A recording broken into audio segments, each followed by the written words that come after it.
Perkenalkan, nama saya Nilo Kutubina Sumertini, nomor absen 24 dari kelas 10 IPS 2. Di sini saya akan membahas tentang pengertian kriminalitas. Kriminalitas asalnya dari kata krimen yang artinya kejahatan, tindak kriminal, atau juga diartikan suatu tindakan kejahatan sehingga merupakan tindakan yang bersifat negatif. Kriminalitas adalah tingkah laku yang melanggar hukum dan oleh karenanya dapat dijatuhi hukuman berupa denda penjara sampai hukuman mati. Kriminalitas adalah tindakan kejahatan yang dilakukan secara sadar dan tidak sadar, baik oleh wanita ataupun pria yang merugikan orang lain. Om Swastiastu, perkenalkan nama saya Sarifah Jihan, saya dari kelas 10 IPS 2, nomor absen 33. Di sini saya akan memberitahu contoh-contoh nyata dari kriminalitas atau kejahatan. Contoh-contohnya yaitu 1. Tindakan kekerasan seksual terhadap anak usia dini. 2. Prostitusi online. 3. Pemerkosaan. 4. Begal motor dan mobil. 5. Korupsi. 6. Pencurian. 7. Mengedarkan obat-obatan terlarang atau bisa juga disebut narkoba. 8. Pengeboman. 9. Menghabiskan nyawa seseorang atau pembunuhan.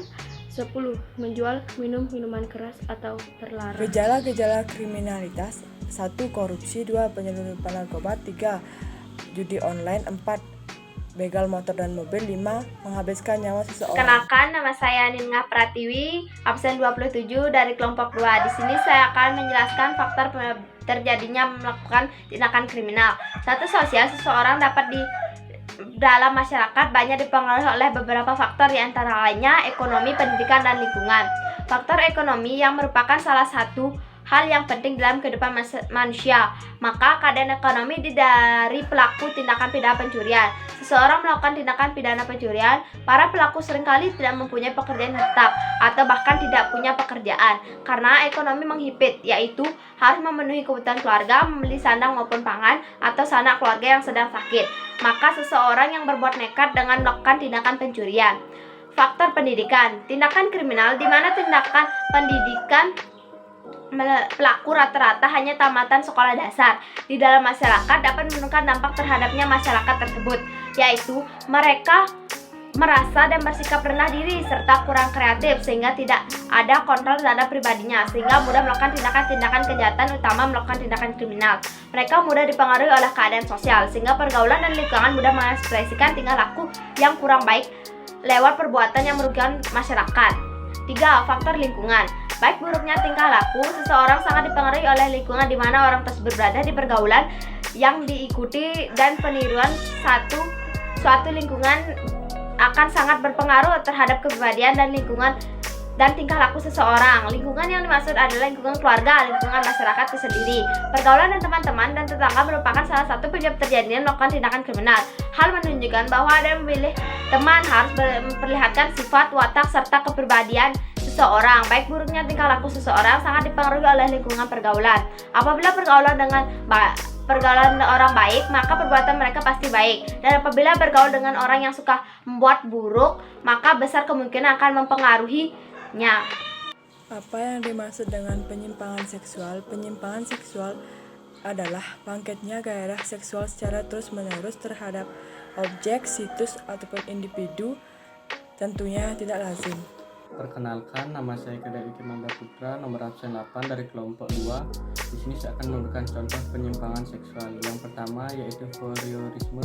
Pelaku mendapat kepuasan seksual dengan mengintip orang lain sedang mandi. Yang kedua, proteurisme. Pelaku mendapat kepuasan seksual dengan menggesekkan kelamin pada orang tak dikenal.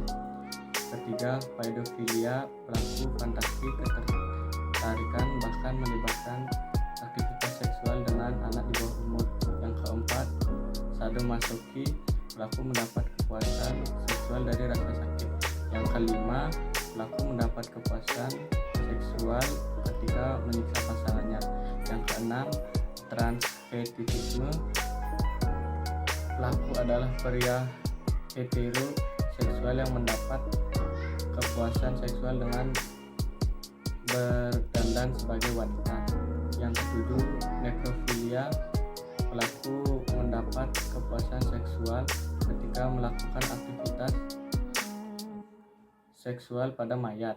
Yang ke-8, zoofilia, ketika melakukan aktivitas seksual dengan binatang. Yang ke-6, yang ke-9, ekshibisionisme, pelaku cenderung ingin membuat orang asing terkejut.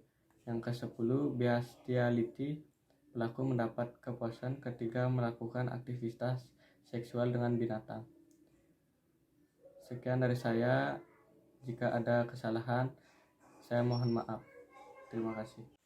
Perkenalkan, nama saya Komang Arif Gustawan, absen 13 kelas 10 IPS 2. Di sini saya akan menjelaskan faktor penyebab penyimpangan seksual.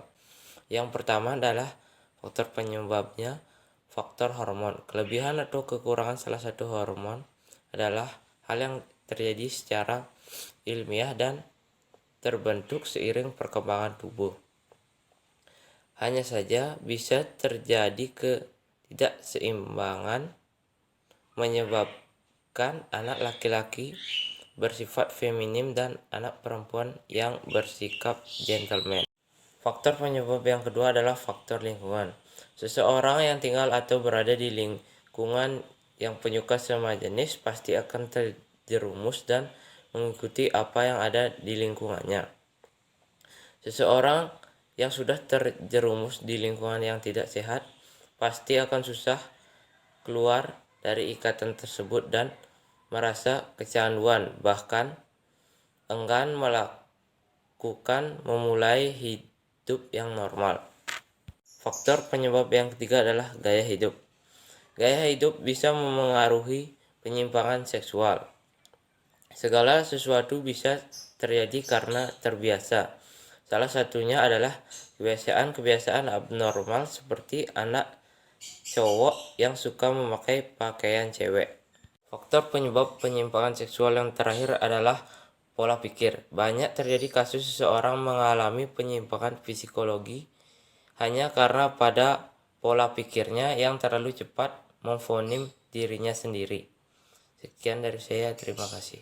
Gejala penyimpangan seksual. Pertama, punya dorongan fantastis. 2. Perilaku seksual yang intens. 3. Pernah dipukuli, disakiti, atau dilecehkan selama lebih dari 6 bulan hingga akhirnya perilaku tersebut menyebabkan masalah atau gangguan aktivitas sehari-hari. Sekian penjelasan dari kelompok kami. Saya perwakilan dari kelompok 2 mengucapkan terima kasih dan menutup dengan para mesanti. Om Santi Santi Santi Om.